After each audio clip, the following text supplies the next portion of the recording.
We're joined by Roy Hibbert, who had a good scoring start to this game. 10 first-half points, 8 in the first quarter. You finished with 15 and 11. Thanks for stopping by. And from our vantage point, this seemed like a fairly intense November game. Hard played, nothing really dirty or anything, just a hard-played November game. What was your sense of it? You know, Brooklyn's a terrific team. They have, one of the best starting five in the league. KG and Paul Pierce just energizes this team on offense and defense. And we just had to make sure we weathered the storm to go out there and, get the win. They finish hard. They have closers at every spot. Well, and you guys appear to have one, too, in Paul George, who was 6 of 7 in the second half. 16 of his 24 points came after halftime. How much, in your eyes, has he grown into that role over the last 2 years? I'm going to tell you this. I caught some flack for it on Twitter, on social media, but mark my words, he's going to finish in the top 3 for MVP, and he has my vote for MVP. He's been playing great. He's been distributing the ball. He's a stat stuffer. He just doesn't score. He rebounds, blocks shots, defends, and he has my vote. If I had the chance to vote, he has my vote. You know what? For what it's worth, I tweeted out tonight during the game that you may be onto something with that MVP talk. Hey, so no flack from me. No flack from this point of view. I know, but like I said, great minds think alike, right? That must be it.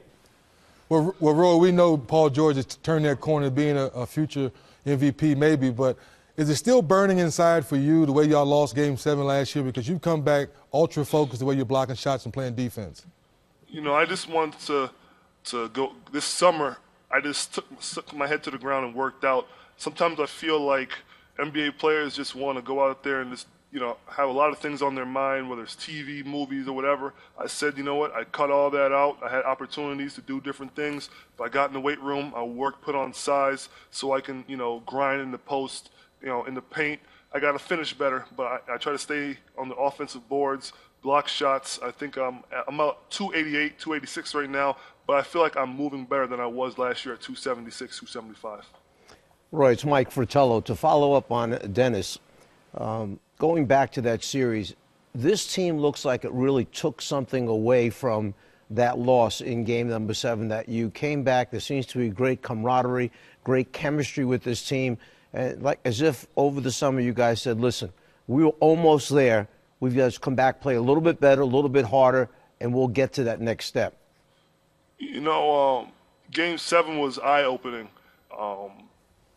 The Heat, just their focus, the way how they went about their business, we felt like we had to take some parts of that. So, every game we're focused, ready to go.